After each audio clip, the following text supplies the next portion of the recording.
ఒక దొంగకి ఇంతకన్నా మంచి ఆలోచనలు ఐడియాలు వస్తాయా అని నేను ప్రశ్నిస్తా ఉన్నా. ఈ యొక్క ఆంధ్రజ్యోతిలో వచ్చినటువంటి ఈ యొక్క వార్తలకి చాలామంది స్పందించారు కూడా. దాన్ని ఒక డిబేట్ లాగా పెడుతున్నారు. వాళ్ళ నుంచి వ్యాఖ్యానాలు కూడా ఈయన ఆహ్వానించాడు, ఈ మహానుభావుడు. వాళ్ళందరూ కూడా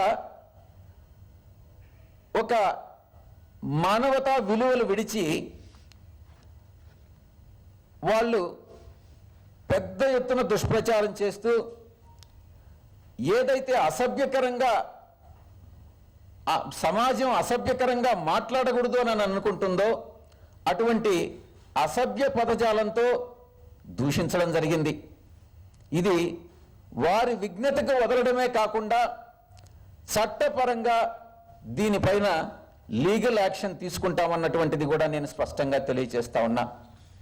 నేను ఒక్కటే చెప్తా ఉన్నాను, రాధాకృష్ణ, నీకు నిజంగా నువ్వు నిజమైనటువంటి జర్నలిస్ట్ అయితే నువ్వు నీ యొక్క ఛానల్లో టెలికాస్ట్ చేసినటువంటి ఆ న్యూస్ని నువ్వు ప్రూవ్ చేయి.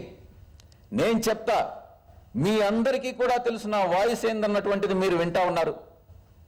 ఆ వాయిస్ నాది కాదు అన్నటువంటిది మీ అందరికీ తెలుసు, ప్రజలందరికీ కూడా తెలుసు. కొంతమంది ఆయన ఉద్దేశం ఏంటంటే కొంతమంది సామాన్య జనానికి తెలియకపోవచ్చు అన్నటువంటి ఉద్దేశంతో ఆ న్యూస్ను ప్రచారం చేసి ఉంటాడని అనుకుంటా ఉన్నా. ఇది తెలుగుదేశం పార్టీకి కొమ్ము కాస్తూ ఆ పార్టీ ప్రయోజనాల కోసంగానే ఈ యొక్క న్యూస్ను టెలికాస్ట్ చేయడం జరిగింది. నిన్న లక్ష్మీ పార్వతి గారి మీద దుష్ప్రచారం స్టార్ట్ చేశారు, ఈరోజు నా పైన చేశారు, రేపు ఇంకొకరి పైన వైఎస్ఆర్ కాంగ్రెస్ పార్టీ నాయకుల మీద చేస్తారు. దీన్ని బట్టి రాధాకృష్ణ యొక్క వ్యక్తిత్వం ఎలాంటిది అన్నటువంటిది చాలా స్పష్టంగా అర్థమవుతా ఉంది. నేను ఒక్కటే ప్రశ్నిస్తా ఉన్నా రాధాకృష్ణని, రాధాకృష్ణ, నువ్వు ఒక జాతీయ నాయకుడివా లేక ఒక దేశభక్తుడివా? కాదు కాదు కాదు అని నేను స్పష్టంగా చెప్పగలను.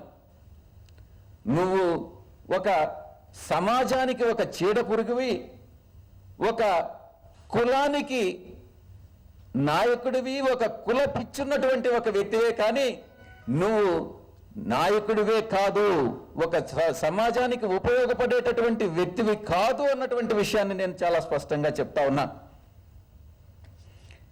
ఇంకొక విషయం మీ దృష్టికి తీసుకొచ్చి నేను ఈ యొక్క ప్రెస్ కాన్ఫరెన్స్ ముగిస్తా. గతంలో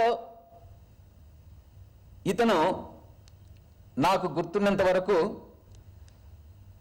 మందా కృష్ణమాదిగర్ గారిని బాడుగు నేతగా అభివర్ణించాడు ఈ రాధాకృష్ణ అన్నటువంటి వ్యక్తి. నేను ఒకటే అడుగుతున్నా, రాధాకృష్ణ ఎవరో కాదు, నువ్వు కాదా బాడుగు నేత అని నేను నిన్ను ప్రశ్నిస్తా ఉన్నా.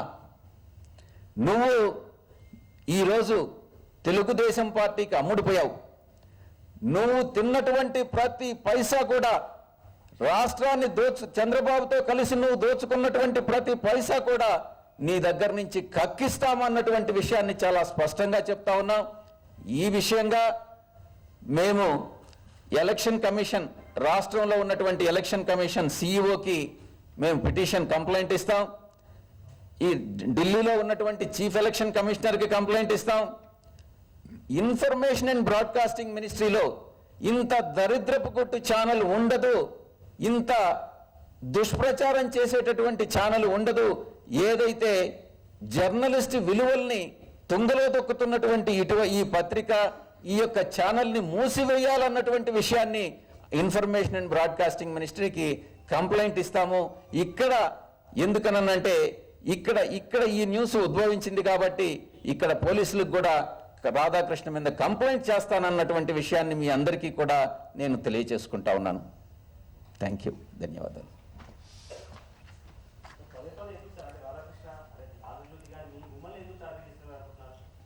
రోజుకొకరిని టార్గెట్ చేస్తున్నారు. నిన్న లక్ష్మీ పార్వతిని టార్గెట్ చేశారు, ఈరోజు నన్ను టార్గెట్ చేశారు. దీని యొక్క అంతర్యం ఏంటంటే, నిన్ననో మొన్ననో విశాఖపట్నంలో మాట్లాడుతూ చంద్రబాబు నాయుడు ఈ యొక్క పథకాలన్నీ కూడా నా జేబులో నుంచి పెట్టినటువంటి సొమ్ము కాదు, తెలుగుదేశం పార్టీ పెడుతున్నటువంటి సొమ్ము కాదు, ఇదంతా కూడా ప్రభుత్వ సొమ్ముతో ఈ యొక్క పథకాలన్నింటినీ, ఈ యొక్క సొమ్మును నేను మీకు ఇస్తున్నాను అన్నటువంటి విషయం చెప్పాడు. ఈరోజు అది కప్పిపుచ్చుకునేదానికి, ఒక జనాల మైండ్ను డైవర్ట్ చేసేదానికి వైఎస్ఆర్ కాంగ్రెస్ పార్టీ పైన దుష్ప్రచారంలో చేసేటటువంటి దాంట్లో భాగంగానే ఈ యొక్క ఆరోపణలు చంద్రబాబు, రాధాకృష్ణ ఇద్దరు కలిసి చేస్తున్నారు అన్నటువంటి విషయాన్ని దృఢంగా నమ్ముతా ఉన్నా.